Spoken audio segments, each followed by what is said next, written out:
আজিৰ এই অনুষ্ঠানৰ সভাপতি মহোদয়, সন্মানীয় শিল্পীসকল, কলা কুশলীসকল, লগতে আমন্ত্ৰিত অতিথিসকল, আজি এটা সঁচাই খুব শুভক্ষণ। আমাৰ এই অঞ্চলৰে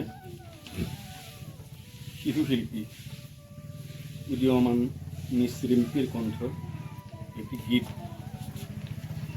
তেওঁ এলবামখনৰ নাম ৰাখিছে বহনা 2023। বহনা 2023 গীত এটি তেওঁ আজি ইউটিউব চেনেলত শুভ মুক্তি দিব, আৰু সেই উদ্দেশ্যে আজি এই অনুষ্ঠানটি আয়োজন কৰিছে। এনে পবিত্ৰ অনুষ্ঠানত উপস্থিত থাকি মই নিজকে ধন্য মানিছোঁ। বিশেষ ক'বলৈ নাই, তেওঁ উদীয়মান কণ্ঠশিল্পী, তেওঁক আশীৰ্বাদ কৰিছোঁ ভৱিষ্যতে খুব ইয়াত আৰু ভাল কাম কৰি যাব, তাৰে কামনা কৰিছোঁ দেখা জনৰ ওচৰত। গতিকে আপোনালোকক আহ্বান জনাওঁ, এই গীতটি মই যদিও এতিয়ালৈকে শুনা নাই, মানুহৰ মুখত শুনিছোঁ খুব ভাল গাইছে।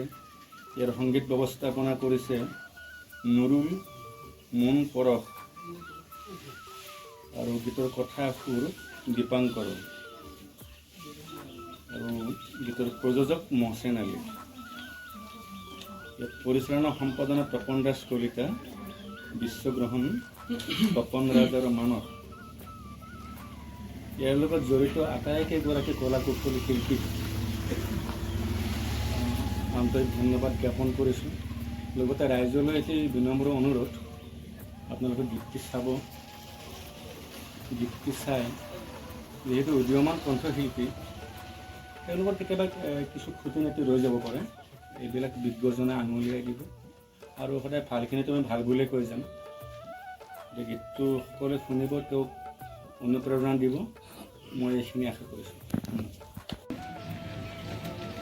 এলবাম বহনাৰ মানে শুভমুক্তি কণ্ঠদান কৰিছে উদীয়মান এইজন কণ্ঠশিল্পী, শিশু কণ্ঠশিল্পী মিছ ৰিম্পী বেগম, কথা আৰু সুৰ দীপংকৰ, সংগীত নুৰুল মুন পৰাশ আৰু প্ৰযোজক মহচেন আলী। পৰিচালনা সম্পাদনা কৰিছিলে তপন ৰাজ কলিতা, দৃশ্যগ্ৰহণ তপন ৰাজ আৰু কিছু ব্যক্তিৰ বিশেষ কৃতজ্ঞতাও জনাইছে। আৰু আজি শুভক্ষণত আমি এলবাম বহনাৰ গীতটো ৰিলিজ কৰাৰ বাবে আটাইকে আহ্বান জনাইছোঁ।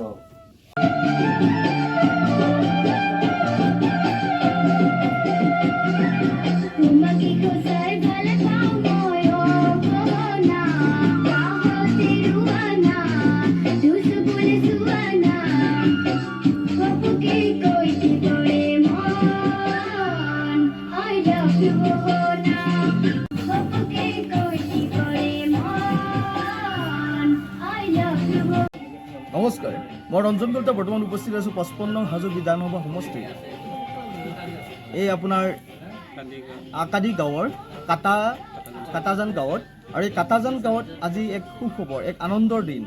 এই দিনটোতে আজি ইয়াৰে এজনী অকণমানি ছোৱালী, যিজনী ছোৱালীয়ে ভৱিষ্যতে সপোন দেখিছিল এজনী সু গায়িকা হোৱা, আৰু তেওঁ আজি প্ৰথমটো তেওঁৰ নিজৰ গীত আজি ইউটিউবৰ মাধ্যমত ৰাইজলৈ উলিয়াই দিছে, মিছ ৰিম্পী বুলি তেওঁৰ যিটো ইউটিউব চেনেল।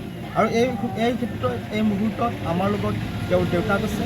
আমি তেখেতৰ পৰা জানিব বিচাৰিম আজি ৰিম্পীৰ দেউতাকৰ অনুভৱ কেনেকুৱা।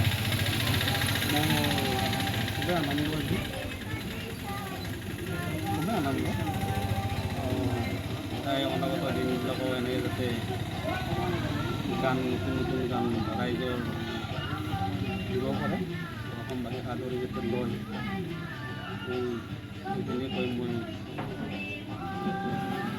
আৰু ভৱিষ্যতে ৰিম্পীক লৈ আপুনি কিবা বেলেগ পৰিকল্পনা কৰিছে নেকি? হয়, ৰিম্পীক লৈ তাই ডাঙৰ আজিকালি দেখিছে আমাৰ অসমৰ বিভিন্ন সৰু ল'ৰা ছোৱালী ৰাষ্ট্ৰীয় পৰ্যায়ত জিলিকিছে, সংগীতেই হওক বা নৃত্যই হওক। গতিকে আপোনাৰ ৰিম্পীক লৈ তেনেকুৱা কিবা সপোন আছে নেকি? সপোন আছে। অনুষ্ঠান মই আশা কৰিছোঁ যে এই ৰাষ্ট্ৰীয় বাজেটলৈকে যাক আৰু এই ক্ষেত্ৰত নিশ্চয় আমাৰ যি স্থানীয় বিধায়িকা বা আমাৰ চৰকাৰ বা আমাৰ স্থানীয় ৰাইজ সকলোৱে ৰিম্পীক সহযোগ কৰিব লাগিব। তেতিয়া ৰিম্পী নিশ্চয় এখন তেনেকুৱা মঞ্চ পাব আৰু সেই তেনেকুৱা মঞ্চ পালে নিশ্চয় এই অঞ্চলটোৰ তেওঁ গৌৰৱ কঢ়িয়াই আনিব পাৰিব। ধন্যবাদ।